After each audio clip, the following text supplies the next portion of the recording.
Jesus aos seus discípulos: em vosso caminho anunciai, o reino do céu está próximo. Curai os doentes, ressuscitai os mortos, purificai os leprosos, expulsai os demônios. De graça recebestes, de graça deveis dar. Não leveis ouro nem prata, nem dinheiro nos vossos cintos, nem sacola para o caminho, nem duas túnicas, nem sandálias, nem bastão, porque o operário tem direito ao seu sustento. Em qualquer cidade ou povoado onde entrardes, informai-vos para saber quem ali seja digno. Hospedai-vos com ele até a vossa partida. Ao entrar numa casa, saudai.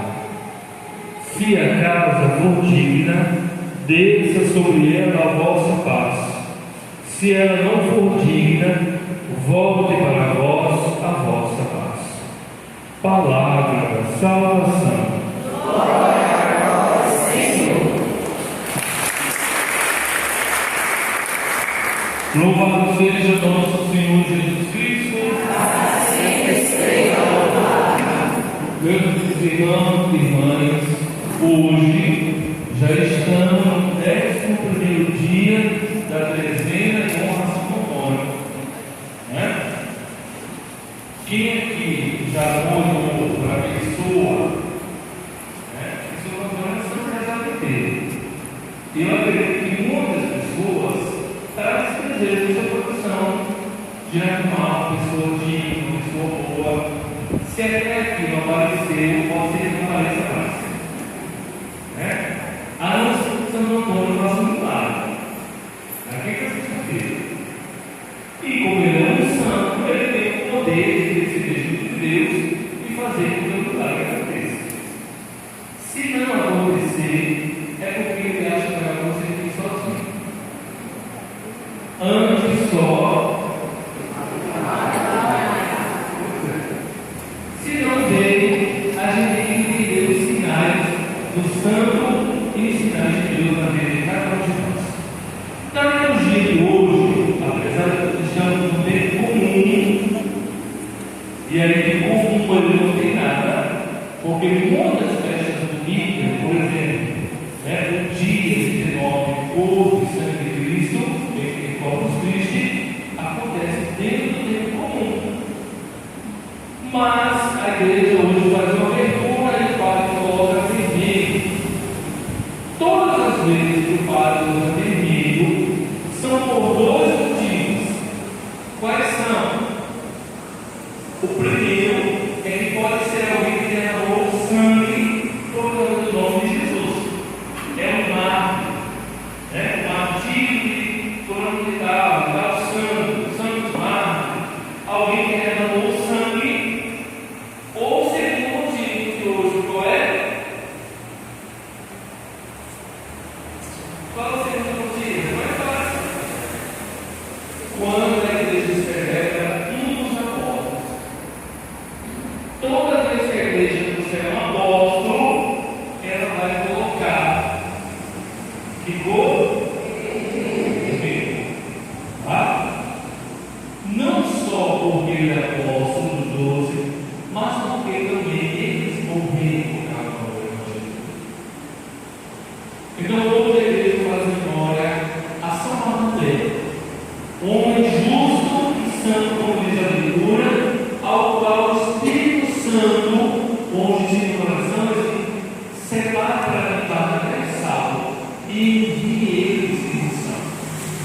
E aí o Evangelho de hoje vai ter toda uma característica para falar da missão do apóstolo na vida da comunidade. Você lembra do Evangelho de Marcos? Lembra ou lembra? O Evangelho que eu acabei de proclamar vai falar da questão da ida do apóstolo em uma comunidade, em uma casa.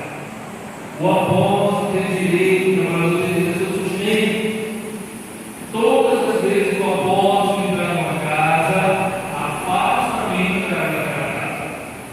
Se a paz não estiver naquela casa, ela voltará para ele. De graça recebeste, de graça recebereis dá. Essa mensagem de graça recebeste, de graça recebereis dá, também serve para nós no dia de hoje. Porque em nossa vida de comunidade, nem todos da comunidade são missionários. A gente tem que ouvir isso aí. Nem todos são missionários. Tem aquelas pessoas que participam da vida da comunidade, mas ele não é missionário. Ele não sai de missão, ele não passou o dia no serviço de Deus, ele não fez missão na comunidade, de porta a porta, anunciando, comendo aqui na comunidade dentro de comer. Chegar no final do dia um só restaurante. Talvez não tenha nenhuma casa para descansar, e talvez seja ficar embaixo de um pé de árvore. Isso sim é fazer missão. Aliás, um dia a gente poderia fazer uma missão,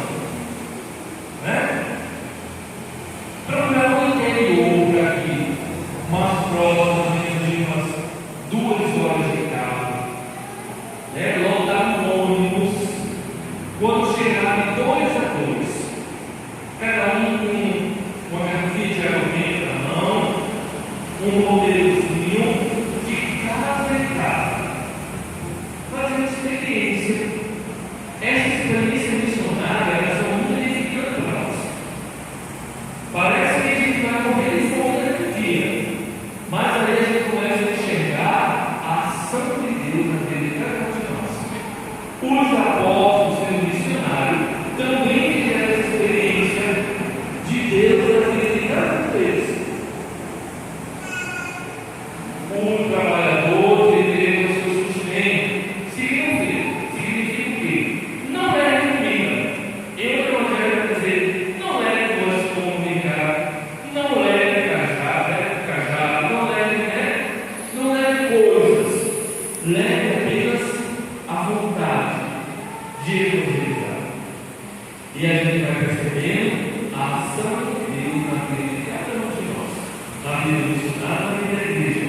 Todas as vezes que a gente anuncia o reino de Deus, quem é que faz brotar? Porque na verdade, quando missionário vai, a gente lança semente. Quem faz brotar a semente? Eu não estou para fora da cabeça de vocês. Quem é que faz brotar a semente?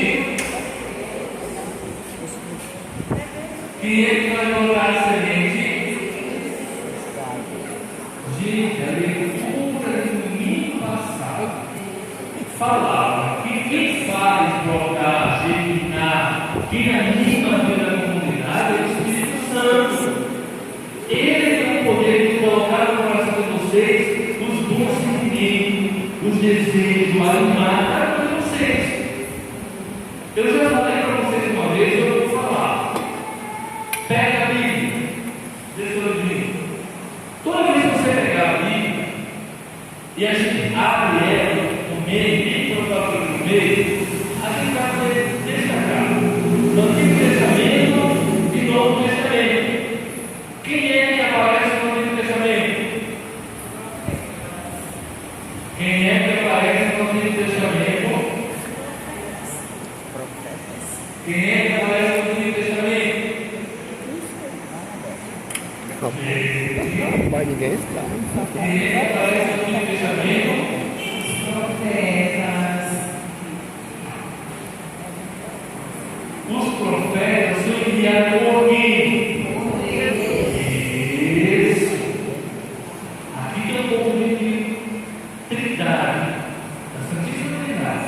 Antigo Testamento, Deus. Deus envia profetas. As profecias são bem nome.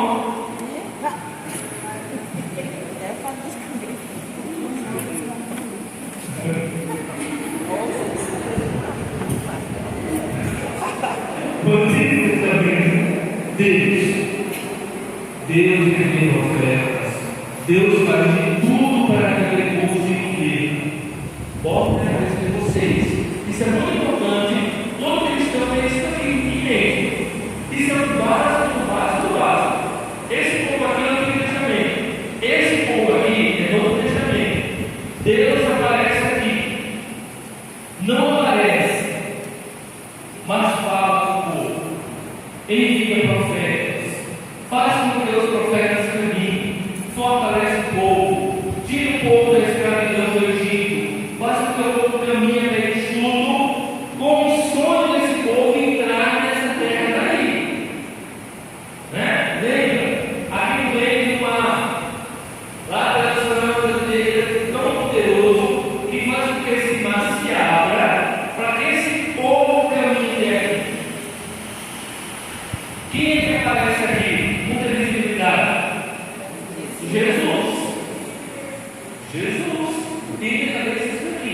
Jesus é Novo Testamento. Não vai abolir nada aqui. Vai fazer umas mudanças. Vai dizer assim, ó. Não vim para abolir nada da lei. Eu vim para dar pleno cumprimento dessa lei. E aí Jesus vai colocar uma ferida. Na ferida de quem? Dos mestres da lei, dos fariseus. Porque esses fariseus e mestres da lei, eles vêm aqui cumprindo o quê? Leis. Não sei quantas leis, não sei quantas leis lá na posição, mas a declaração deles era a declaração vazia. Não tinha ação do Espírito Santo.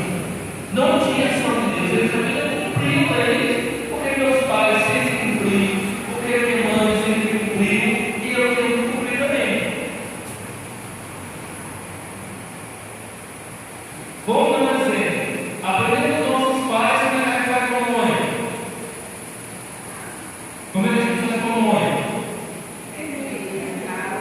A bonita e usa a coisa do livro, né? Pegar a comunhão grande de uma coisa só e pegar a comunhão de duas coisas. Aprendemos isso.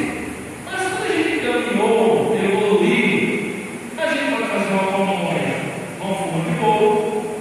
A gente pode fazer uma comunhão com um sapato especial para ela. Quer dizer, evoluímos. Tem esse jeito aqui, dá certo. Mas também tem outra forma da gente fazer. É isso que a gente quer dizer assim, não vim abolir isso daqui, mas eu vim ensinar esse povo que eu quero um povo de coração bom, de coração humilde, que se possa se colocar. Maria e José, elas vão vir daqui, caminhando para cá. Aí Jesus vai nascer, Jesus vai ter todo aquele movimento, vai crescer, vai evangelizar a periferia, vai ter todo aquele movimento bonito, vai cativar o coração de tantas pessoas que nós estamos aqui hoje por causa do quê? Dessa evangelização de Jesus. Jesus vai morrer, vai ressuscitar, vai subir para o céu e vai deixar quem agora? Gente, eu vou jogar esse microfone. Jesus vai deixar o Espírito Santo. Isso é verdade. Isso aqui é uma cadeia de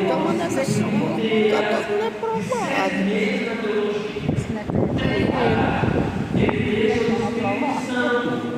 A igreja de hoje, que a gente caminha com ela, é uma igreja que tem o Pai, o Filho, mas ela é movida por quem?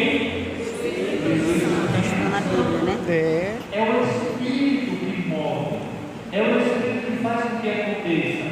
Quando o Padre daqui a pouco for fazer a ação eucarística, pelo aquilo que a igreja faz, dando memória, quem é que transforma para nós as matérias em corpo de Cristo? É o Espírito. É o Espírito Santo que faz com que tudo isso aconteça.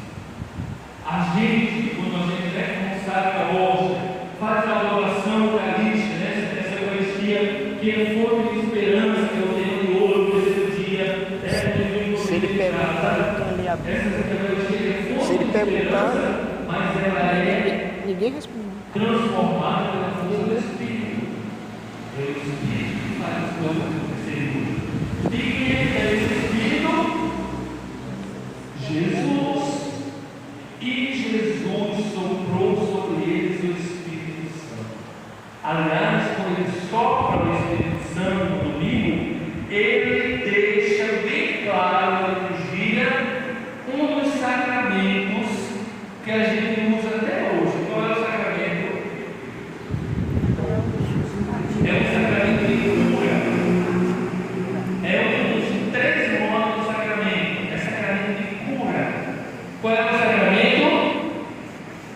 Se vocês não souberam, eu vou explicar. O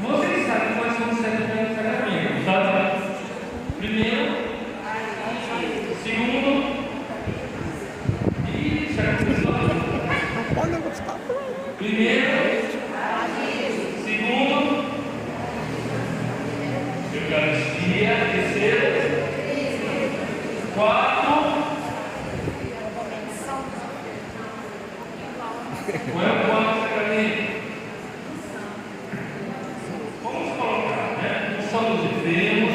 O quinto,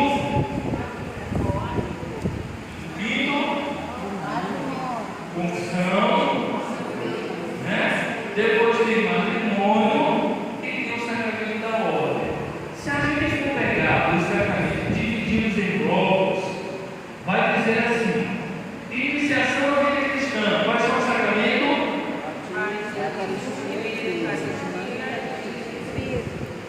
Nesse bloco, vamos colocar nesse bloco o sacramento do matrimônio e o sacramento da ordem, que é bispo, padre, né? Diácono. E vamos colocar nesse outro bloco dois sacramentos chamados sacramento de cura. Quais são eles? Unção dos enfermos e unção. No Evangelho de domingo, Jesus, quando sopra o Espírito Santo, de qual sacramento ele vai instituir? Gente do céu. Qual o sacramento que ele vai instituir? Católico. E Jesus soprou sobre eles o Católico Espírito tá Santo ruim, e disse: a quem vocês perdoarem os pecados, eles serão perdoados. A quem vocês não perdoarem, eles lhes serão retidos. Qual é o sacramento? Confissão. Ah, tá. Mas quem é que dá poder a tudo isso na nossa vida? O Espírito Santo. É o Espírito Santo que recobra no nosso coração todas essas coisas que Jesus falou. Quem é que diz isso? Quem? Jesus. E Ele vai recobrar todas as coisas que eu vos tenho dito. Todas as vezes que a gente escuta o Evangelho, que a gente se coloca em oração, lembra? Por que a gente aprende na catequese? A gente aprende que em algum momento da nossa vida, a gente deve ter um tempinho, né? Um silêncio, sentar no lugar, confortável, pegar a liturgia, né? Eu sei que vocês conseguem fazer isso também. Como se você estivesse sozinho em casa, pega a Bíblia, senta no lugar, eu não vou sentar, só não consigo levantar. Senta, respira fundo. Eu escuto lá nos carros, pessoas falando, né? Alguém com som ligado na frente cantando boi. Então deixa que ter um movimento ao meu redor. Mas eu vou silenciar no meu coração, vou silenciando. E qual é a primeira oração que eu vou fazer? Vinde Espírito Santo, enchei o coração do vosso fé e acendei o fogo do vosso amor. Enviai o vosso e tudo será criado, e renovareis a face da terra. A oração do Espírito Santo. Aí invoquei o Espírito Santo e abre a parte do Evangelho, começo lá a ler, né? Um Evangelho bem bonito. O que aquele Evangelho produz em mim? Ele produz coisas boas, sentimentos bons, ele me anima. Ele reacende a minha força. Se é um problema que a gente está passando por uma doença, se é uma coisa de matrimônio, a gente está procurando emprego, diante de uma situação difícil, toda vez que a gente faz oração, chamando o Espírito Santo, o que a gente sente? Uma força de se colocar de pé de novo e caminhar na estrada da vida. É o Espírito Santo hoje que faz com que tudo na igreja aconteça. Dizia um bispo na época da teologia: nós vivemos na igreja do Espírito Santo, uma igreja movida por esse Espírito, que faz com que as coisas aconteçam, com que a vida aconteça, com que a nação aconteça, porque é o Espírito Santo que tudo faz. Jesus disse: eu vou voltar, mas não voltou ainda, não sabemos quando é que ele volta. Até que ele volte, quem caminha conosco? O Espírito Santo. O Espírito Santo que nos ajuda, que nos motiva, que faz com que as coisas aconteçam. Mas a gente também tem na igreja uma coisa muito importante, que o povo do Antigo Testamento não tinha, do Novo Testamento não tiveram. O que é?